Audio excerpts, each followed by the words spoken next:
But here's the difference. Most people listening to this right now, around 11 o'clock, you're saying, man, what are we going to have for lunch? What is that going to be? And you're like thinking about it, like there's a pull. When you turn off hunger the way I'm talking about, especially after you've done it for a week or two, lunch feels like this. Oh, it's noon. I guess I could eat. But if I didn't eat, I'd be fine. I could go a couple more hours. It's not that big of a deal. And then you eat because it fits. That's what hunger is. The other stuff is actually a craving. Hey, Nick Nanton here, and thanks for tuning in to Now to Next. I want to make sure you don't miss a single episode of this show on YouTube. So before we continue, be sure to subscribe to our channel and ring the bell to get notified about our latest videos. You have the option to be notified for occasional videos or... Welcome back to Now to Next. I'm excited to have a good discussion with a good friend that I've been fishing with multiple times in Alaska, and we've spent quite a bit of time together. We're going to be talking about his new book today, Fast This Way, a really... unique topic. I've heard a lot of buzz about it, but never personally really dug into fasting. What is it? Why is it? And we'll dig into that today. But I'm going to give you a brief bio of my friend Dave Asprey. So Dave is the father of Biohacking and CEO and founder of Bulletproof 360. He is a two-time New York Times bestselling author of 5 books, host of the Webby-award-winning podcast Bulletproof Radio, and the creator of the global phenomenon Bulletproof Coffee and the Bulletproof Diet, which no doubt you've had some version of Dave's invention of coffee with butter in it, whether he got the credit or not. Through the Bulletproof Diet, countless biological experiments and simple life hacks, Dave has maintained a 100-pound weight loss, upgraded his brain, and transformed himself into a happy and gratitude-filled husband, father, writer, executive, and human being. With over 200 million downloads, I said that right, 200 million, of his Bulletproof Radio podcast, millions of monthly unique visitors to his blog, and the Bulletproof 360 products in millions of households worldwide, Dave has created a movement that shows us the power of intention and the incredible capacity of the human body. He has spent the past 2.5 decades traveling the planet from Tibet to the Andes, discovering and engineering ways to maximize physical, mental, and spiritual well-being. Dave shares his journey of self-discovery as an example that can lead you towards unlocking your full birthright potential. And his latest book, Fast This Way, continues that journey. Dave, welcome, and what did I get wrong? Well, you said only 2 New York Times bestsellers. It's 4. Oh, see? I mean, there we go. We're that's always like me underestimating forgetting each other, Dave. how many Emmys you've got. Perfect. Good. Well, even better. A lot to talk about. I want to talk about fasting. You have a new book out called Fast This Way. Everyone should buy it, share it with your friends and family. Before we get to the actual science and the data and all the things you do behind fasting, I'd love for people to know a little bit about your journey. You didn't know you were sick. You got sick when there was a bunch of mold in your family's house. I think this is super interesting because there's probably, millions of people out there walking around not knowing that they're working against something that they don't even know is happening in their body. So tell us a bit about that. So I grew up in a nice house in Albuquerque, New Mexico, but the basement had been flooded, which is common in deserts because when there's water, there's a lot of water, flash floods and whatever. So I had all kinds of weird health problems as a kid, but maybe you have allergies, maybe there's something going on. I was diagnosed with arthritis when I was 14 in my knees. I'm like, isn't that what you're supposed to get when you're 50? And I had just rashes and asthma and cognitive dysfunction, behavioral issues, OCD. All of those can be tied to toxic mold in a home. So this set me up biologically for not a good start. I was on antibiotics for 15 years because of chronic strep throat. And I actually did a documentary called Moldy Movie. It's free, moldymovie.com.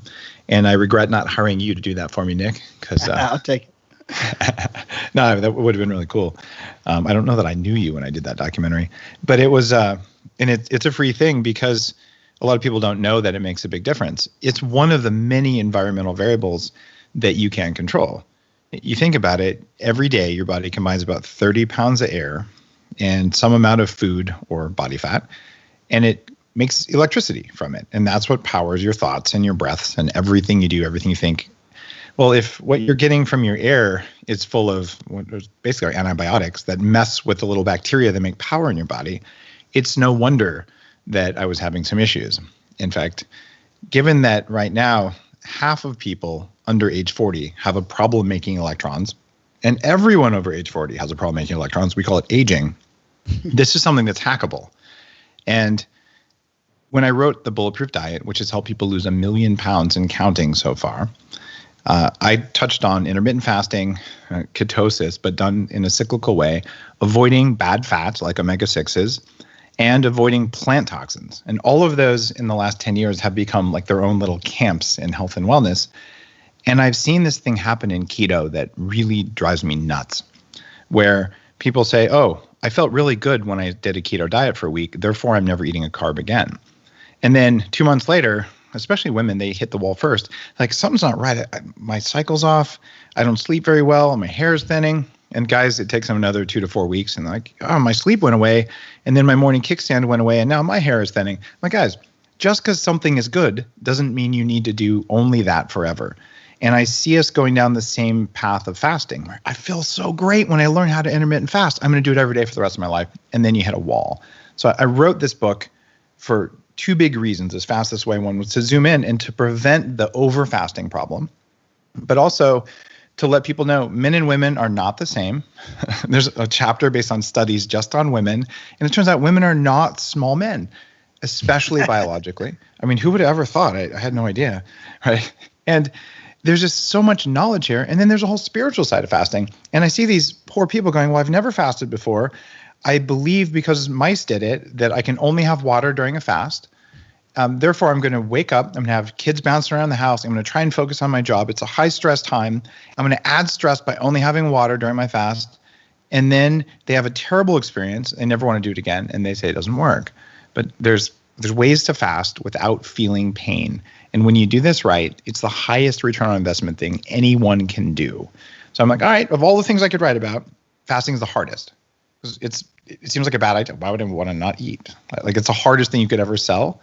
But when you look at the idea of like, if you walked into a bank and you don't have an account there, but like, oh, hey, here's some money. And you're like, I didn't have to make a deposit. Like, oh, no. And we'll give you interest on that money later.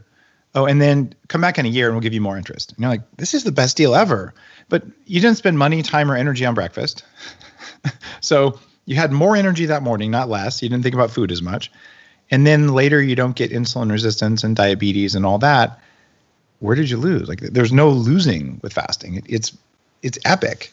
And that's why I want to write a book about it. Very cool. So what was your first experience with the fasting? But by the way, the thing, I love what you talked about there. I use an analogy all the time when people learn of something new. They usually, step one is disbelief. When they realize it works, they're like, everything cold turkey.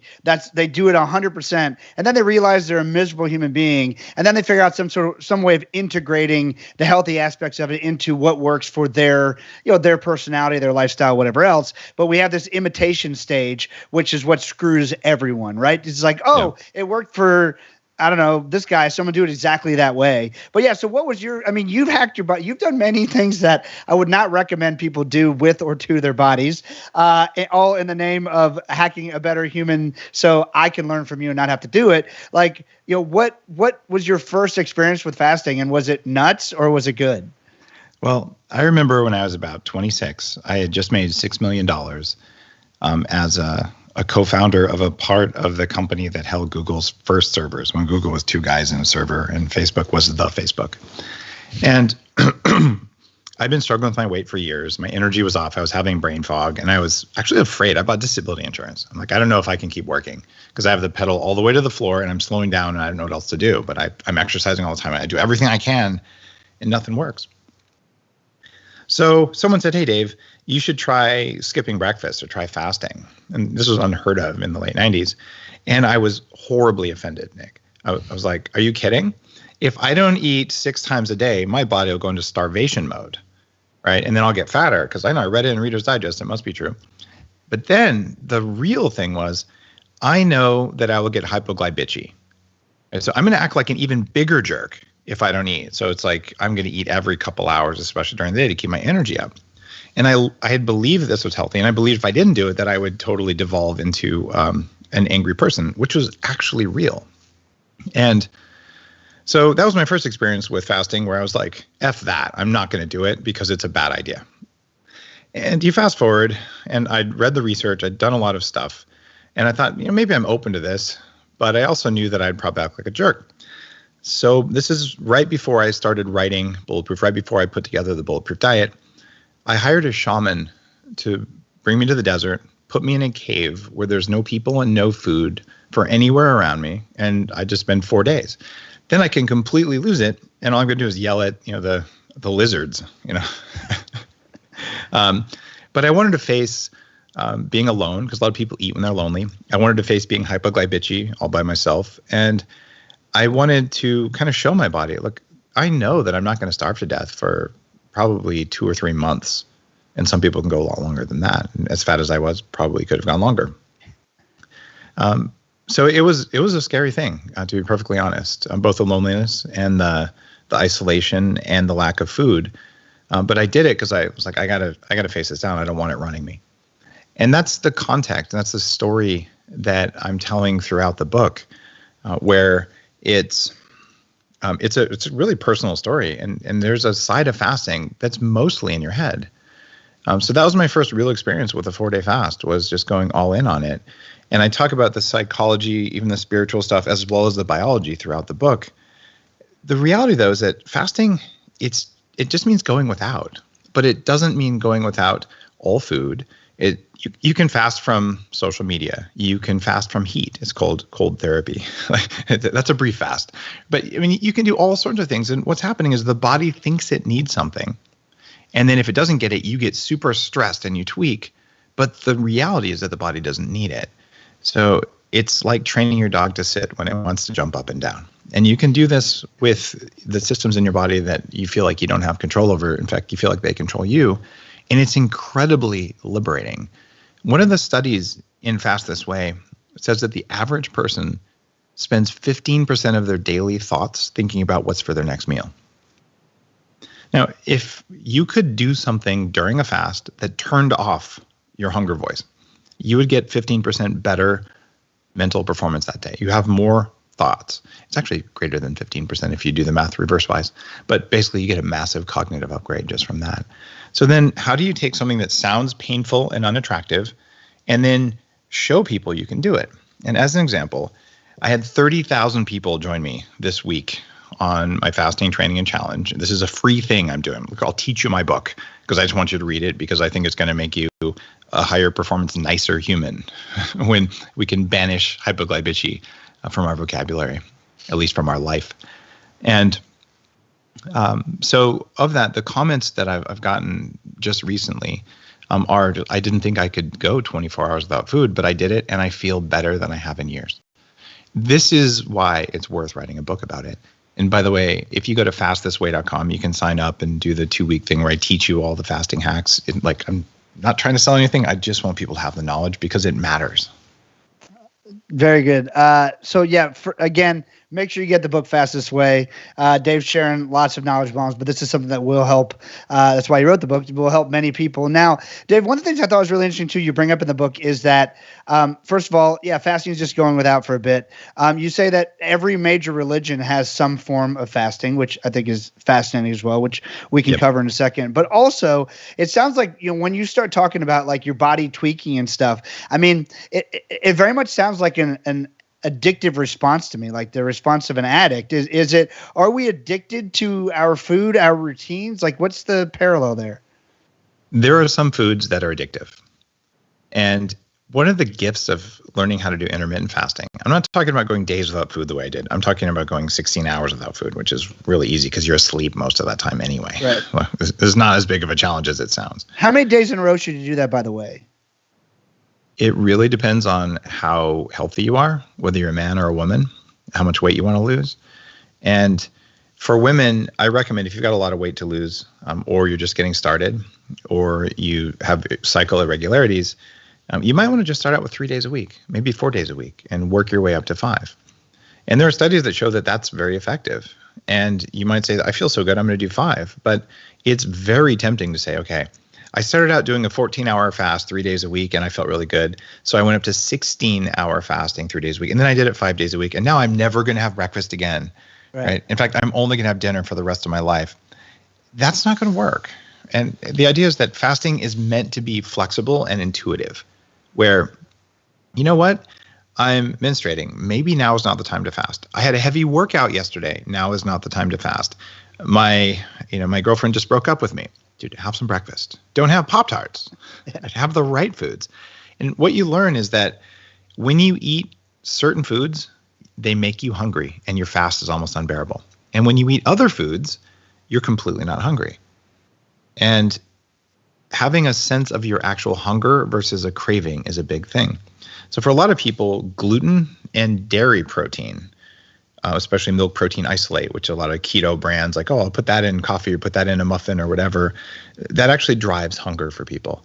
So what you choose before your fast says, will I sail through the fast or will I not? One of my favorite examples, and there's 5 big classes of foods that I talk about as likely to cause cravings for you in the book, but one of them is kale. Have you ever had like a big kale salad and be like, I'm so full I couldn't eat for hours? No. Has anyone ever? No. No, that's because kale is full of toxins and your body freaks out. It's like, could I have some sugar already so I can help to get rid of these things? You just like whacked me in the face with a piece of kale. I live on a small farm. We have sheep and pigs and chickens. Chickens can eat kale because they'll eat almost anything. Even the pigs spit out kale. And goats won't eat it. Horses won't eat it. They're pretty smart, those animals. It's because kale has this anti-nutrient in it called oxalic acid. I went on Joe Rogan's show when he was into kale smoothies. I'm like, Joe, this is going to cause problems for you. You got to stop this, man. 6 years later, he just had an episode where he's like, yeah, okay, I had to quit the kale. Too much oxalic acid. It took him a while. But it builds up. It makes kidney stones. It causes joint pain. It causes brain fog. And it causes sugar cravings. So people don't know it. And like, I'm going to eat this healthy thing. And then they're just dragging. And then, of course, their body wants sugar. So the idea of this is fasting teaches you, wow, what did my last meal do to me? And it's pretty amazing. You learn, these foods that I thought were good for me are not compatible with my biology. And I need to dial back on those. And when you do it, suddenly you have more power. And that's what fasting is about. It's about having just more raw energy to be yourself.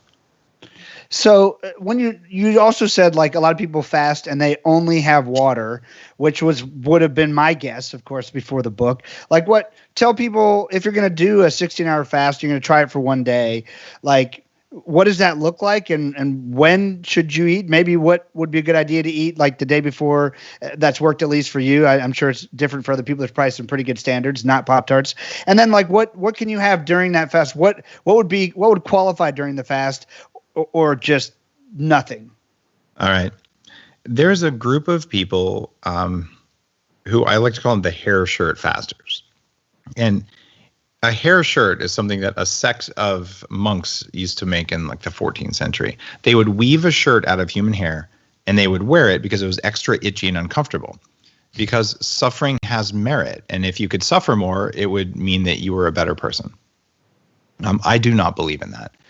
And a water-only fast is meant to come with rest, reflection, meditation, caves, medical settings, and things like that. There's nothing wrong with doing a water-only intermittent fast. It's just if you're not used to it, it is going to make you feel crappy and it's going to give you that hangry feeling. And most people are too busy and too stressed to deal with that.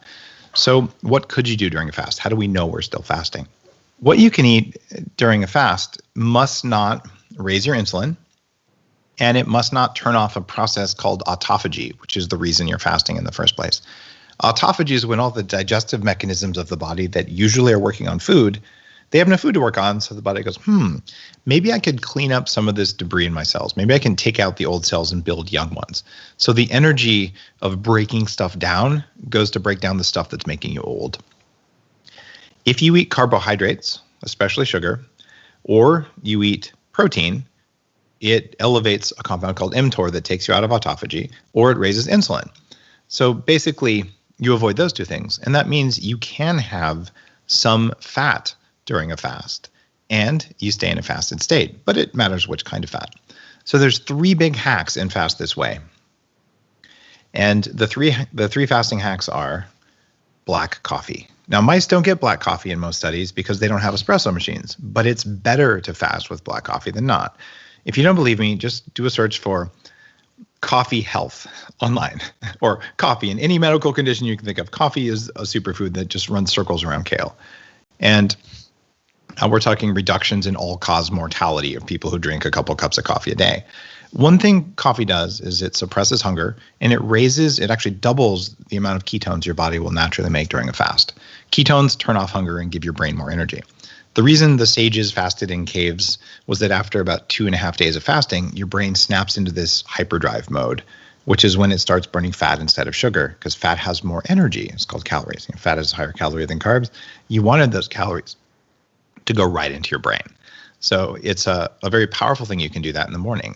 Second thing you do, I'm pretty famous for it, is Bulletproof Coffee. I'm not trying to get people to drink more Bulletproof Coffee. I'm just saying that on the Bulletproof Diet, people have lost more than 1 million pounds doing intermittent fasting with Bulletproof Coffee in the morning. The reason it works is that butter changes the chemistry of the water in the coffee, so you can more easily use the water to make energy. And the MCT oil that's an ingredient in Bulletproof Coffee quadruples ketone production. And when you do that, all of a sudden, when ketones go up, your hunger hormone called ghrelin goes down, and the fullness hormone called CCK, which is a Calvin Klein hormone, goes up.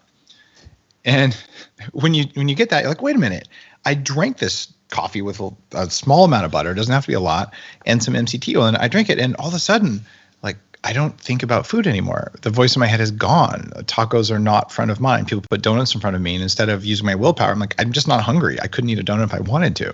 That's how to fast. Like, that's awesome. And then the third thing that no one's ever written about in the world of fasting is prebiotic fiber. This is fiber that you can't digest that feeds the good gut bacteria in your gut. You put those 3 things in your body in the morning, and you can put them all in coffee if you want to, or you can have them however you want to do it. Man, you have no thoughts about food. You stay down autophagy, and you build a flexible metabolism. You do this over time. After a few months, I could do it on black coffee. I could do it on water. But you actually change your metabolism, but you did it without suffering, without hunger. And the feedback from people is amazing, because instead of struggling, they're just kind of cruising through a fast. This is all great info. So let's talk about for a second. You've already talked about some of it, but I think it's just, I love the way it's articulated in the book. Like, what is fasting and what is it not? Because I think there's even more myths between, I mean, we talked about sort of a basic one, like basically put nothing or nothing other than water in your body. But what is fasting and what is it not? Well, there are people saying I'm going on a juice fast. I'm like, you're having a ton of sugar. You're like drinking fruit juice and maple syrup all day long. Technically, it is a fast. It's just not a fast that turns on autophagy or has those metabolic benefits, but you're fasting from anything but that. The keto diet is fasting from carbs. The vegan diet is fasting from animal products. That's also probably not going to end well for you. I was a raw vegan for quite a while till it made me really sick, like it has millions of other people, just to point that out there. All right. So like, okay, it just means that in fact, eating healthier means fasting from junk food. That's all fasting is. I decided to go without something that my body thought I needed. And I tell you, when you quit junk food, you're going to crave that stuff like a lot for about 3 days, because it has stuff in it that directly causes cravings. And after 3 days, when you figure out what those craving inducing things are, you cut those out. Like, oh, like I'm much calmer. I'm better off than I was before. And that's the mindset you want to get. Dig it. I loved reading this too, and that why calories in, calories out doesn't work. I mean, that's a myth that myself and many people have bought into for an awful long time. Tell us about your experiment with that to prove that this doesn't work. Well, I believed really strongly in the calories thing. So when I was in my 20s, I said, all right, this 300 pounds is unacceptable. I'm going to work out 6 days a week. An hour and a half a day, half weights, half cardio. I'm going to eat a low-fat, low-calorie diet. And I'm going to do it even if I'm tired, even if it's finals. It doesn't matter. Most important priority in my life is I'm going to go to the gym. So after 18 months, I still had a 46-inch waist, and I still weighed 300 pounds. I could max out all but 2 of the machines at the gym. So I was strong, but I did not lose any weight. And I was so frustrated. And I was having the chicken salad with no chicken and no dressing at the fast food place. My friends were eating French fries and cheeseburgers. And I just thought to myself, wait a minute, I work out more than all my friends combined. And I eat less than any of them, and I'm twice as tall as most of them. Maybe it's not me. Maybe it's not that I had too much lettuce. Maybe it just doesn't work. And I realized later, as I started working on different diets and trying things out, I had just been misled. About 10% of how you look is your exercise. The rest of it is what you put on your plate. And to show, before I published the Bulletproof Diet, I did a lot of experimenting, years of this, working as an anti-aging nonprofit, chairman and meeting all the people in the field and really going deep on the biology. And I said, all right, I'm fully convinced that calories are a joke. This just isn't how the human body works.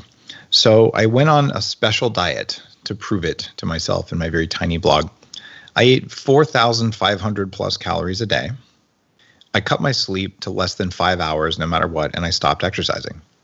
Now I was going to do this for a month, and I was going to gain 3 pounds. And then I was going to say, according to calories math, I should have gained 20 pounds. Guys, something's wrong in the equation here. What happened was I actually lost weight, and I did it for about 6 months plus. Not good to eat more calories than you need, but the fact that I could lose and then maintain weight on a stupidly high amount of calories was just an example, an extreme example that the calories thing doesn't work. And on the flip side, I had beaten myself up. I'd felt moral failing, shame, all these things, because if only I could eat less calories. All the studies show that when you eat less calories, you're hungrier and you become more food seeking, and the amount of pressure to eat goes up and up and up, and no one can withstand that pressure for long periods of time. It is a brutal existence. In fact, it drives people nuts, and they've done studies where that actually happens. So you don't want to be doing that. It's not kind. It's not good for your biology. It creates stress, and it's a bad situation. But in animals, when you're eating an industrial cow, say something that's raised the way they raise commercial beef now, they buy a little pellet of something called zeranol, and it's a mold toxin, like the kind that was in my bedroom when I was a kid, called zearalenone. They concentrate it and put it in a little waxy pellet, and they put it in the cow's ear. This is just like antibiotics. A little capsule of antibiotics can have a big effect on your body, except this is a xenoestrogen. It's 1,000 times stronger than the estrogen that's in our bodies normally. And when they put it in the cow will get fat on 30% less calories. They actually measure this for all foods. It's called feed efficiency. Now, I would just say, if a calorie was a calorie, how is it that a little thing in a cow's ear can make calories 30% more powerful? If that is possible, calories are a joke as a way to measure weight loss. And it turns out 50% of the calories that you expend are not through exercise. It's through breathing and body temperature and basic stuff that you don't even have control over. 4,500 calories. What did you eat to get you to 4,500 calories? I ate the Bulletproof Diet, and I was practicing intermittent fasting because I was having Bulletproof Coffee in the morning, but I was putting in way more butter than made any sense. And every meal was steak and a ton of veggies. I was eating all of the Bulletproof Diet principles. I wasn't eating, tons of carbs and things like that. It was mostly keto, but cyclical keto. So I was just spiking my food with fat to get my calories up that much, and just eating more than I wanted at every meal. So lots of grass-fed meat, eggs, coffee, little bit of rice on occasion, but not every day, some sweet potatoes, stuff like that. And I was just sick of eating by the time I was done with that. I didn't want to eat that much, but I'm going to prove it to myself. And it is bad for you to overfeed. It actually increases cancer risk. You don't want to do it for long periods of time. But the fact that I could do that and lose weight was so unbelievable to me that I'm like, all right, I've tested the edges of the Bulletproof Diet, where I know that it works, and it's been translated into somewhere slightly less than 20 languages. And it's become a global thing of people in South America, people in Korea, people in Japan, who are just all in on this. And in fact, it's really hot right now in the UK. So, and this is going on 7 years since I came out with that book, and it's still going strong because it's what you eat, not calories. And so we've got to put an end to that. What's new and fast this way is when you eat makes even more of an impact than I talked about in the Bulletproof Diet. If you shift your dinner to be an hour or two earlier, that alone could make you lose weight. So if you eat before it gets dark outside, finish your dinner before 6. Think about it. You got 4 hours after dinner before you go to bed. If you go to bed at 10, you sleep 8 hours, and you wake up at 6 if you go on a schedule like that.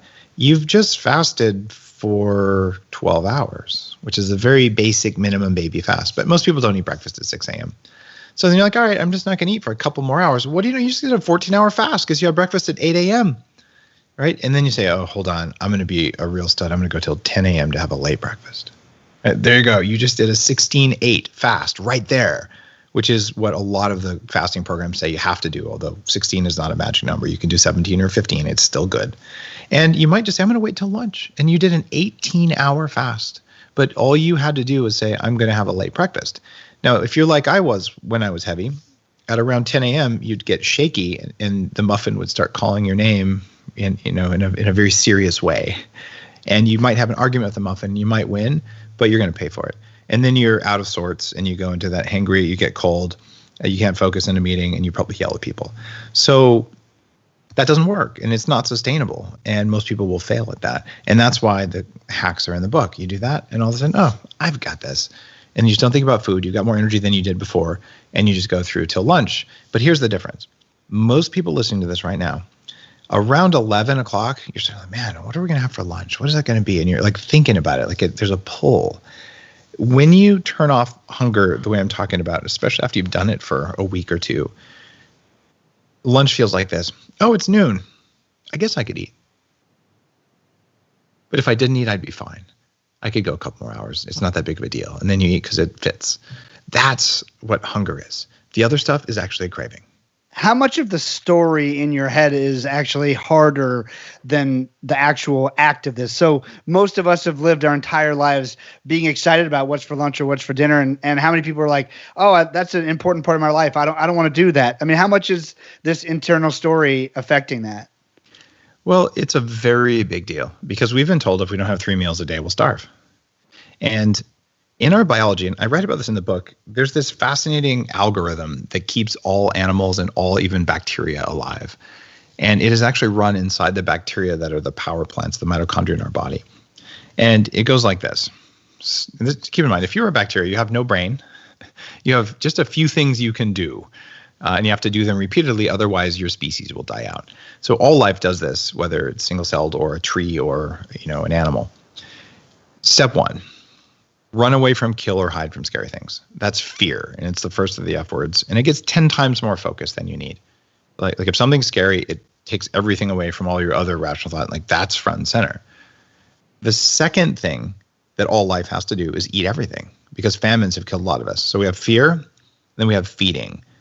Right. And so if fear is a 10x, feeding is a 5x. There's a third thing that all life has to do to stay around on the planet all the time. That's also an F word, Nick. Yes. What F word is that?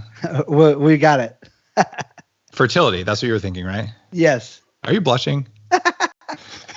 That's great. So yeah, it's fertility. And that gets about 3 times more attention than it really needs. And it's because the little bacteria who are the puppet masters of your behavior, they don't understand that there's billions of people on the planet and that if you don't reproduce, it doesn't matter. Because from their perspective, it really matters because you might be the last animal on Earth. And it's really important that you do that. Now, I got to ask you, have you ever done something you're ashamed of that's not coming from one of those 3 drives? Probably not. I don't know anyone who has. Everything you've procrastinated against, every date that you shouldn't have gone on, but you did anyway, every time you ate 3 pizzas, all of that stuff came from ancient bacterial motivations that are built into your tissues. And the bad news is those mitochondria that drive that, they get to make the decision before you get to think about it. And if you don't believe that, most people have leaned against a hot stove and then you pull your hand away real quick and good thing I pulled my hand away. Except you didn't decide to pull your hand away. Your hand pulled itself away, and then you took credit for it. Well, how many times does that same voice say, eat the donut, and then you eat the donut and you take credit for it? It takes over to keep you alive. And it's fascinating how the biology of that works.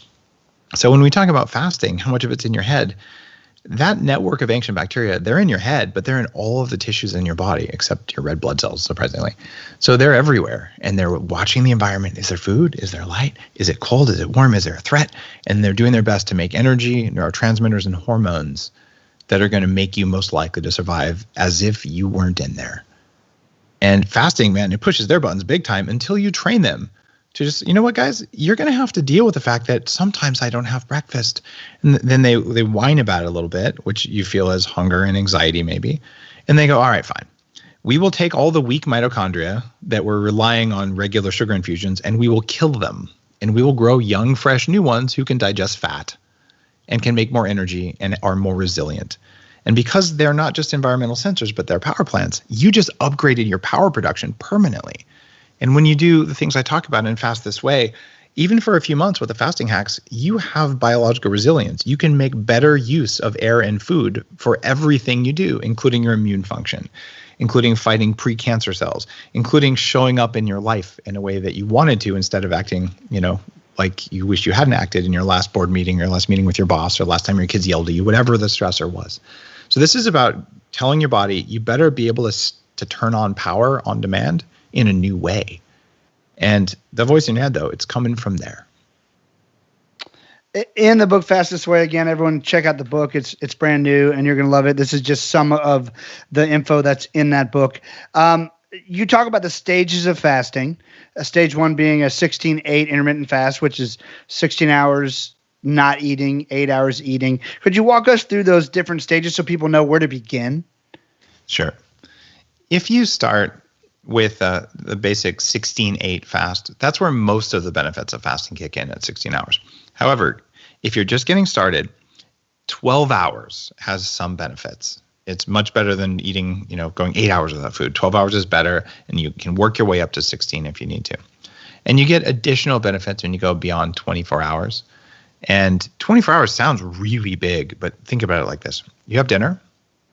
You weren't going to eat after dinner anyway. You go to bed. You wake up. Okay, you're already 12 hours into your fast now.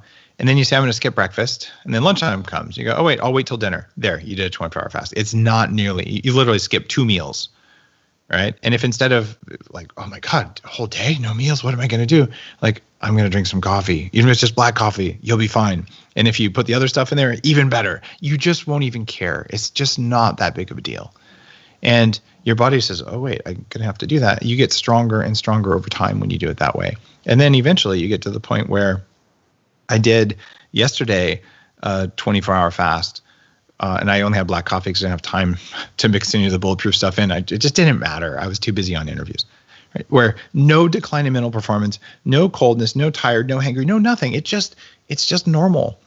And it's kind of liberating to have that much power. So 24 hours is where there's one level. And then when you get into longer fast, like 36 hours, you go, how could I ever do that? Well, it's easy. You skipped breakfast and lunch. And then at dinner time, you're like, you know what, if I just skip this one meal, and then you go to sleep and you get another 12 hours and there's your 36-hour fast. So it's easy to kind of trick yourself into it. And of the 30-something thousand people who are doing the fasting training with me right now, we just did a spiritual fast over a weekend where a lot of people went 48 hours without food. And this is a time that when you're going to longer fast like that, where you want to get out a journal. You want to not have kids jumping up and down on you and a spouse, eating pasta in front of you. Like, this is a time of rest and reflection. And the difference between a working fast and a spiritual fast is real. And there are people who are well trained on fasting. Okay, I'm going to work, through my 4 or 5 day fast. You can do it. I just don't recommend you start doing that. And a lot of people will never fast for 4 days, and that's fine. But when you get up past 48 hours, you're definitely in longer fasting land, and you get more and more autophagy and growth hormone. Most people can fast really well for several days at home. If you're going to do a water-only fast and you're going to do it for a longer period of time, I recommend medical supervision. There's some people who don't do it, but generally speaking, that's pretty extreme, especially when it comes to managing your levels of salt and whatnot. But what I'm talking about in Fast This Way primarily is, how do you start a regular practice of intermittent fasting that will work for decades and will never break you? And from there, longer fasts become effortless because you got the resilience from the shorter fasts.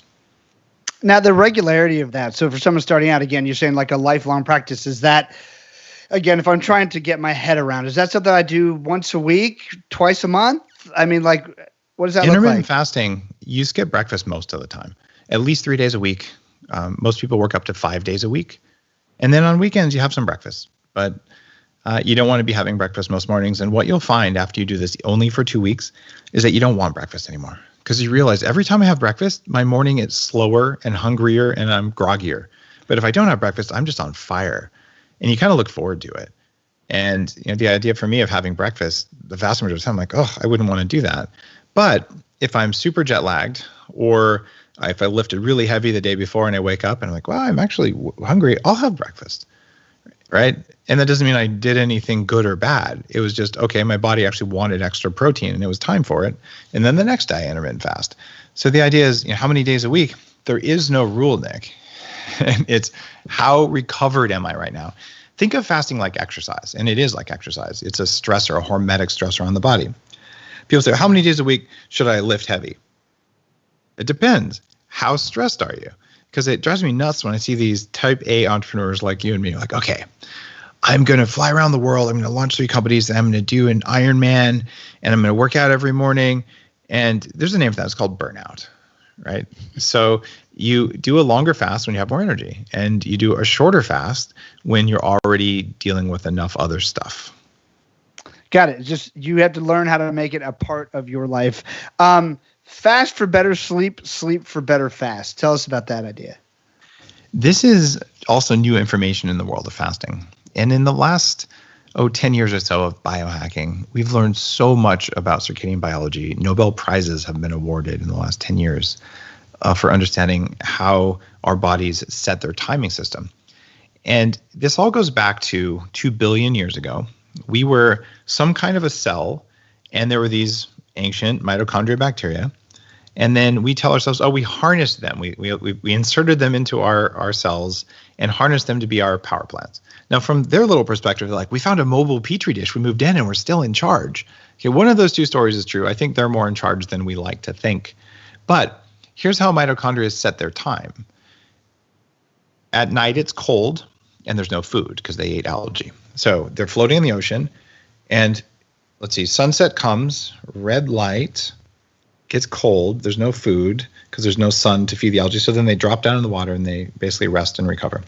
And then red light comes in sunrise, and then the water warms up. And as the red light gets brighter and you get more and more sunlight, it's less red, more blue, they come up. Right around between noon and 2 p.m. is when there's the most bright sunlight and the most food available. And this happens every day. So your body sets the timing of just about every cell in there based on a combination in this order of light, food, and temperature. What this means is that if you eat around noon or 2 p.m., that is actually the best time if you're going to eat one meal a day. But for our lifestyles, if you eat at 5 o'clock, that's just fine too. But when you stack light exposure and the timing of your fast, you can become a morning person. And I did that. I've been the kind of guy, my average bedtime for the last 15 years of tracking my sleep was 2:04 a.m. I write my books in the middle of the night. I love the quiet time. That's when all the magic happens for me. I've been like that since I was 10. By using this combination of light and food, it's a lot more convenient to drop my kids off at school at 7:25 in the morning when I wake up naturally earlier. So now I'm a morning person because of what I wrote about in the book. And it's a combination of managing light exposure at night. If you're getting bright lights at night, even if you fast earlier in the day, it's not enough. You got to do both. But when you do both, I tell you how to get over jet lag, how to shift your circadian window earlier so you wake up early. Or if you're one of those poor people who has to go to bed at 8 o'clock because you can't stay awake, what do you do with light and food in combination in order to be able to stay up till 10 like normal people? So you have control of this, but you got to stack both of those things. And I also talk about True Dark, which is one of the companies I started around circadian biology that makes glasses that control the type of light that enters your eyes at night that makes you think it's awake. Just like with food, you have different. You have carbs, and there's different kinds of carbs that do different things. Different fats do different things. Different proteins do different things. So you pick the things that give you the results you want. Light is like a menu of spectrums. And when you cut out certain spectrums, then you're like, oh, different things happen. So these are nutrients you're getting into the body. And I look very much at light like I do food and saying, what kind of light do I want to expose myself to right now? And if you're going to be up at midnight staring at a bright screen with the lights on around you, you should expect to get terrible sleep. And what terrible sleep does, it drives cravings. You're unable to actually use your blood sugar the next morning, almost like you're diabetic. And that's because those little things trying to figure out, hey, we should all think it's nighttime so we can all rest at the same time. At the same time, the body rests, and then we can all wake up at the same time. So if you align your wake up and sleep cycle, man, you get a lot more energy that way. Dave, we have a question from my friend Christian who's watching live. He said, I've seen a lot of juice cleanses / diets on prepping you for fasting. They talk about cleansing the gut so you can lose weight, et cetera. Any comments on that? Well, most of the juice cleanses are not fasts. They're giving you a ton of sugar, and somehow this is supposed to be good for you. I do not think there is great science behind that. It just doesn't appear to be a great idea. What you can do during a fast, though, is you can take something called activated charcoal. And I write about this in the book. This has been used for thousands of years around the world. And when you fast, or when you just have bad bacteria in your gut, they make an inflammatory compound that gives you muffin top, and it gives you muffin top in the brain. And it's called lipopolysaccharide, or LPS. So when you don't eat, especially when you're used to eating junk food, these bacteria in your gut freak out and they get stressed. Since they can't run away from or hide from anything, when they get stressed, they just make more toxins. That's how they fight. Those toxins go and they cause brain fog and food cravings for you. Activated charcoal sticks to those toxins. So fasting itself is cleansing, even the way I talk about it with the hacks. But you take activated charcoal, so when the bacteria try to sabotage you, you catch it and it doesn't affect you.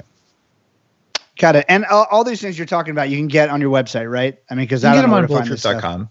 But here's the thing. I don't write books to sell Bulletproof products. I mention them in there. I make products that I can't buy somewhere else. The reason activated charcoal and collagen, MCT oil, and clean coffee exist as categories in the industry is because of the work that I've done over the last 10 years, because people have recognized they work.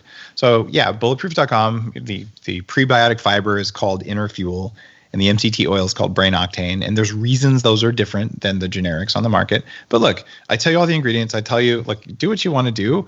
I have found what works best, and I dialed it in. But it's okay. You know, if you're drinking moldy coffee and all you have is coconut oil, it's not going to do the same thing, but it'll be better than what you do today. And perfection is not required. So I'd say, you know, give it a try and see what works. Got it. Well, I am encouraging you to say bulletproof.com and sending people there, because you have done the work most of us have not done. So it's a safe place to go. Once you do the reading, make sure, of course, all the disclaimers, you're medically healthy, check with your doctors, all the stuff you're supposed to do before you do some of these things. Make sure you are healthy. We have one more question. I think it's an interesting one. Katya is asking. She said she's been living this lifestyle for 3 years and loving it. Thanks for Bulletproof. What's your take on dry fasting? Dry fasting is really interesting. And this is the idea of going up to 3 days, which is pretty extreme, with no food and no water. And this creates a much larger stress on the cells. It also tends to cause the cells to excrete some toxins, increases autophagy even more at the cost of stress. You're not going to feel very good when you do it. I've seen some really powerful results from people who practice it. Most doctors don't recommend it. It may increase kidney stress. In fact, it almost certainly does. But when you rehydrate with really clean water, it's probably cleaning some stuff out of the cells. So it is of benefit, but it is relatively extreme, and it has more medical risks than a water-only fast or an assisted fast, the way I talk about. Perfect. All right. A couple more things. You also talk, I love how you talk about exercise and body image in the book, because most people would fast to get that Hollywood muscle and fitness cover model body. And you really point out that this is not a thing to strive for. This is probably an unhealthy way to live. Talk a little bit about that. Well, I've had a few Hollywood celebrities you've seen with their shirts off work with me before their shirts off scenes. And these are guys who are bulletproof on a regular basis. In fact, a lot of the ripped and shredded guys are on the Bulletproof Diet, and women. But before they have a shirts off scene, they take diuretics. They fast for a couple of days and they take diuretics, which cause your body to shed extra water. So you see that, incredibly chiseled, lean, ripped, just what the heck's going on there, bodybuilder physique. They feel like garbage when they do it, and they dread those scenes. They're like, I just have to do this. I'm going to get to go eat. Same thing with fitness competitors. I've seen, especially female fitness competitors, so many of them, they're like, I broke my biology. I have a thyroid problem now. I've never looked so good in my life, and I never felt so bad. So the idea of looking like an animal who's been hunted for a couple weeks, it looks pretty hot. However, it doesn't feel good, and it's not sustainable. So if that's your idea, you are asking yourself to feel like crap all the time so you can look good. And I think I talk about when I went into Men's Health magazine, and in there, I'm guessing I told that story in the book. I can't remember off the top of my head. So I'm a former 300-pound computer hacker. Okay, the least likely thing ever to happen to me is to be in Men's Health, especially with my shirt off. I still have stretch marks when I was fat. So Men's Health is doing a big piece on my company called Upgrade Labs, where we have all the recovery technologies around biohacking in Beverly Hills and in Santa Monica, and soon up here in Victoria, BC. And it created a new industry category around this biohacking thing. And it's been so much fun to do that. So they came and they sent a camera crew. And if Men's Health is going to do a shirts off scene, they tell you ahead of time. And the photographer is like, all right, take your shirt off. It's going to look great in your cryotherapy machine. And I'm like, what the F, man? Like, I know the game, right? And I didn't take diuretics. I didn't do all this fasting stuff. I'm just looking like I do every day. And he's like, just trust me, and we'll try it and we'll see what happens. And all right, so I don't think I have a lot of body image issues left. It took me a long time to realize that I could see my ribs because I never could when I was young. But I'm like, all right, I'm going to take a deep breath. I'm going to do it. And they said, look, if you don't like the pictures, we won't publish them. So there's a picture, a full page picture of me in Men's Health with my shirt off. And you can like still see the stretch marks, but you can see the abs. And like, that was not a fake photo, but the vast majority of what you see are. And if you look at that, I do not look like Wolverine, right? But I look pretty damn good, right? And that's where you can get with intermittent fasting. That's where you can get with things like the Bulletproof Diet, where you're eating carbs. You're not eating carbs all the time. You have to be keto all the time. But for women saying, look, I want to get that six-pack abs, that is a very, very low body fat that makes abs, not more crunches. And if you have that low of body fat, you're going to be physiologically stressed. We have enough physiological stress. We're socially isolated. There's financial stress. Everyone's wearing masks. You can't even see if they're smiling at you. So we have more stress than we normally do. You don't need the stress of the hunted animal, but you want to feel good and you want to look good in your pants. And you can do that with intermittent fasting, even if you don't eat perfectly. Got it. One of the things, probably my favorite thing from the book, and again, the book is Fast This Way for those of you just joining us. You need to check it out. Buy it for all of your friends and family. Buy it now for Christmas, for everyone you can think of. Like, do the good work and buy it and share it. My favorite thing you say is we should also fast from hate. This is a very good idea. Give us a little bit about sort of where our minds are at now with social media and everything coming at us and this concept. If fasting is truly just going without, well, one of the reasons that we keep thinking negative thoughts about ourselves, about other people, about other things, and they run through our heads over and over and over, is that's just our fear response trying to keep us safe. Like, is that dangerous? Is that dangerous? Is that dangerous? And we're wired to do that. So if you can fast from food despite the hunger voice in your head, you can also say for the next 2 hours or 4 hours, you can do it in conjunction with fasting from food if you want to. Say, I'm going to fast from hate. So I'm going to sit down. I'm going to not read news because that'll turn on bad thoughts almost instantly. Probably get off social media and just sit there and be like, all right, can I go a few hours without thinking a bad thought about myself, about another person, or about another thing? And most people, it is the most challenging fast you can do. It's way harder than skipping breakfast. And that's the sort of thing that I'm leading people through on the fasting challenge and fasting training that I'm doing right now. And by the way, it's free. fastthisway.com is where you go to sign up for that. And what you find is, wow, you can clear your mind. You can do that. And if you do it on a regular basis, you become more aware of when those thoughts are popping up, and then you can manage them better.